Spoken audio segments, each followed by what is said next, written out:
Superradyo DZWB Last Report! Yan po, unang impormasyong nakalap natin mula kay Ambassador na si dating DPWH Secretary Manuel Bunoan ay humingi po ng extension hanggang February 15 dahil na-reschedule yung operation Sa mata ng kanyang misis.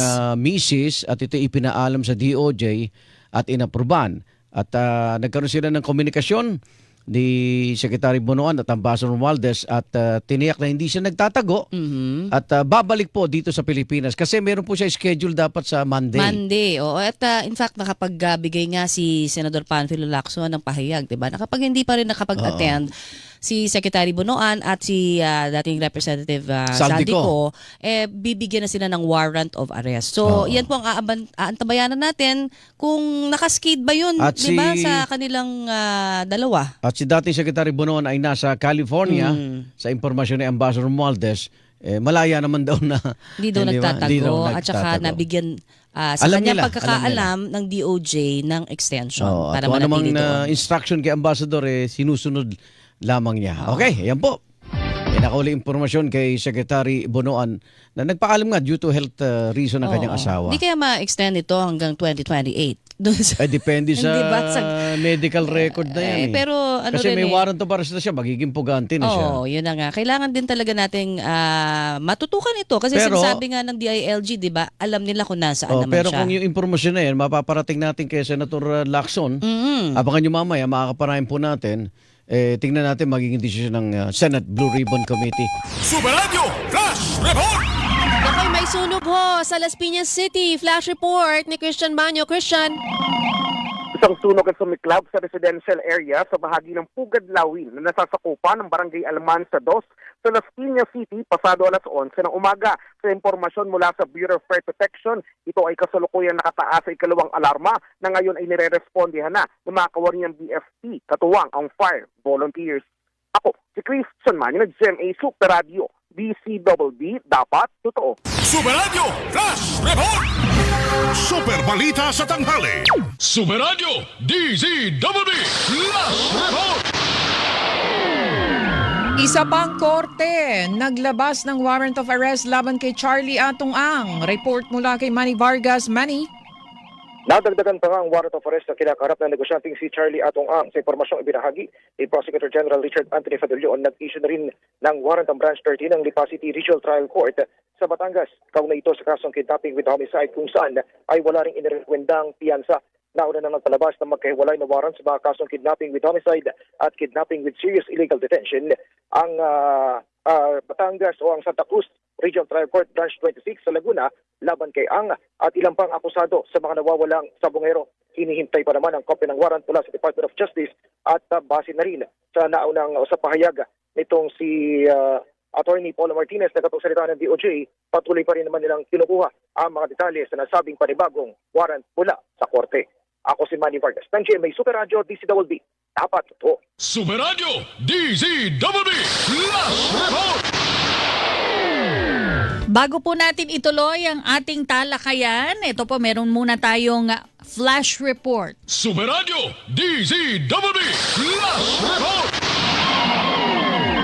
Dating Negros Oriental, Representative Arnolfo Teves at dalawang iba pa pinawalang sala ng korte sa kasong murder.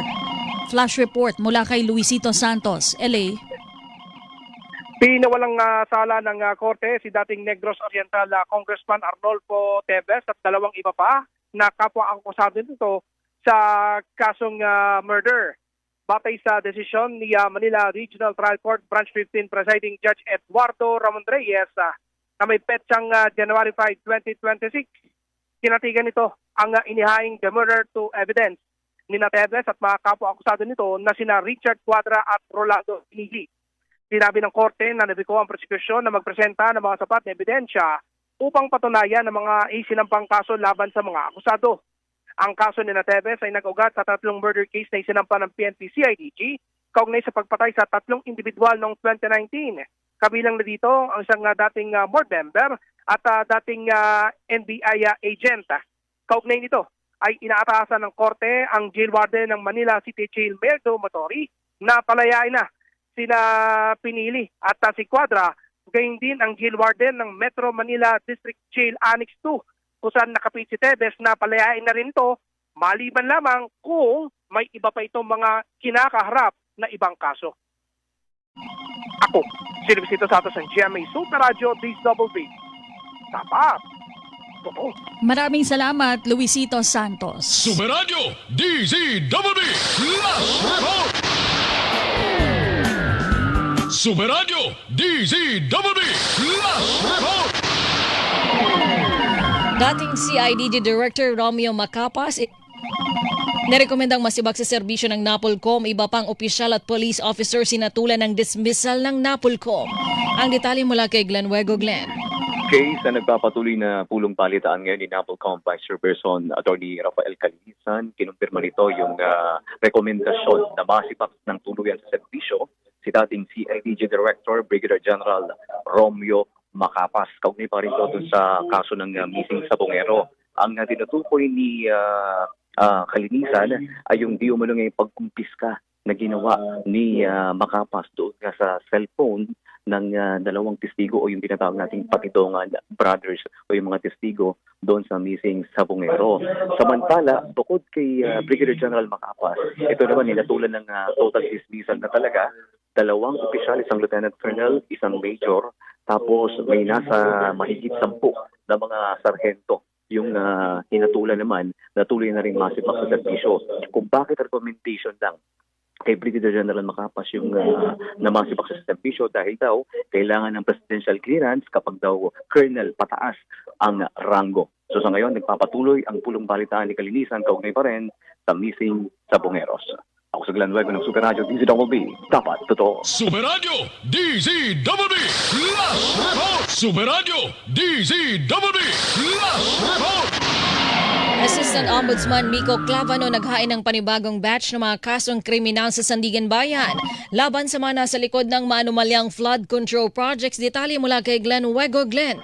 Nagtungo nga sa Sandigan Bayan si Assistant Ombudsman Miko Clavano para sa paghain ng panibagong kaso laban sa mga umunoy sangkot sa flood control anomaly. Gayunman, hindi pa binanggit ni Clavano kung sino-sino ang kanilang mga kinasuhan. Ito ang ikalawang batch na mga sinampahan ng kaso ng Ombudsman kaugnay pa rin sa flood control anomaly. Abangan ang follow-up report. Ako sa Glenn Huego ng Super Radio DZBB. Dapat totoo. Super Radio DZBB Flash Report! Super Radio DZBB Flash Report! Mula ho kay Glenn Huego, dating Senador Ramon Revilla Jr. at ilan pang DPWH officials kabilang sa kinasuhan ng Ombudsman sa Sandigan Bayan. Glenn Huego. Glenn. Kinasuhan ng graft at malversation through falsification ng Office of the Ombudsman sa Sandigan Bayan si dating Senador Ramon Bong Revilla Jr. at ilan pang opisyal mula sa DPWH First District Engineering Office. Kaugnay naman ito sa 92.8 million pesos na umunay ghost project sa Pandib, Bulacan.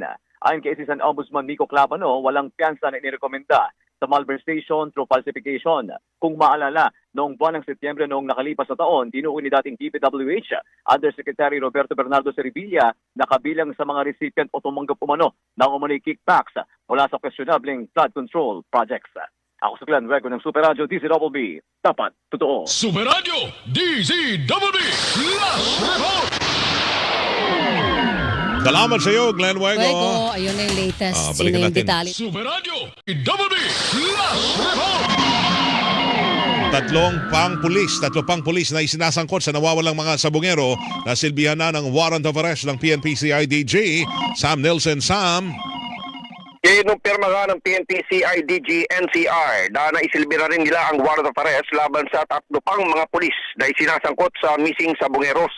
Sinabi ni CIDG NCR Chief Police Colonel John Giagi, ang 3 yan nasilbihan ng warrant of arrest dahil sa kasong kidnapping with homicide na inisyu ng Lipa RTC Branch 13. Ang mga nasabing pulis ay nasilbihan nila ng warrant sa loob mismo ng PNP Personnel Holding and Accounting Unit sa Campo Crame kung saan nasa restrictive custody na ang mga ito. Dahil dyan, nadagdag na ang mga nasabing mga pulis sa 17 pang individual na nasilbihan na rin ng unang warrant of arrest na inisyu naman ng Santa Cruz, Laguna RTC Branch 26 dahil naman sa kasong kidnapping with homicide, kidnapping at serious illegal detention. 2 pa, ayon kay Giagi, ang kanilang hinahanap para masilbihan ng warrant, kabilang na ang isang dismissed na pulis at ang negosyanteng si Charlie Atong Ang. Ako rin Sam Nielsen ng GMA Radyo, DCWB. Dapat totoo. Super Radio DZWB Last Report. Hello, na ho natin. El Ora. 3 minuto makalipas ang alas 5 na ho ng hapon. Labanan ng fake news. Dapat totoo. Your bill, sir. What? 40,000 pesos? 1 for only, sir. Price check or eyes check? Go to EO Executive Optical for expert eye care, state-of-the-art facilities, affordable eyewear. Order for more! EO Executive Optical, love your eyes.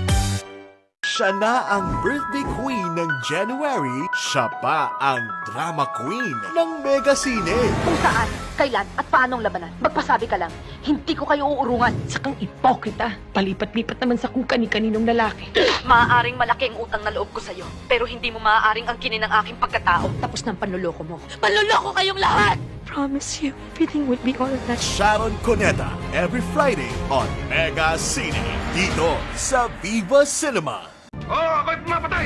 Bakit ang pinapatay ko ay mga adik kayang kumikitil sa buhay na aking simulay na nagtatanggol sa karapatan ng mga manggagawa at may hirap na katulad ninyo!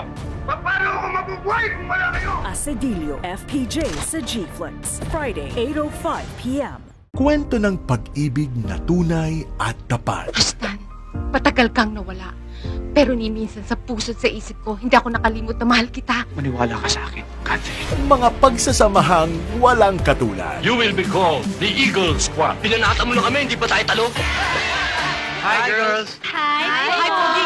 Hello, pare. Okay. Ayos. At mga eksenang tatatang ang linyahan. Oo nga pala, marami nga pala kayo naibigay sa akin. Mga teknik sa dibdib. Sinabi ko! Sinabi ko! Yan ang mga digitally enhanced movies ng Sabado Cine, 8 p.m. sa Viva Cinema. Masayang balik-balikan. Hindi niyo na kailangang umpisa. Magdasal lang yan. Hawak na supot ng mga bato! Bago mo ko patayin, Don Miguel, siguraduhin mo laman. Ibibigay ko hinihingi niyo. Ito ba ang hinahanap mo? Anong ginawa mo? Ibibigay ko siya yung pati mo. Sigaw ng katarungan. FPJ sa GMA. Huwag magkakamaling sila'y kalabanin. If you walk in the park, Luckman, Godspeed. Dahil hindi ka nila paiisahin. Diyan sa lupang kinatatayuan mo. Nagkapain kita. Panoorin ang mga astig na bida. May pa-prinsipyo pa kayo. Baliktad din pala mga balahibo nyo! Habang buhay ko, ako ang magsisilbing tinig sa lalamunan mo. Ng Sunday Supreme, 7:30 p.m. sa PBO. Salamat mga kapuso sa inyong palagiang pakikinig. Ang Super Radio DZWB ang #1 sa buong taon ng 2025. At ngayong 2026, tuloy lang ang paglilingkod namin sa inyo on-air at online para lahat ng dapat nyong malaman tungkol sa nagaganap sa ating bayan ay inyong napapakinggan ng buo sa detalye at buo sa katotohanan.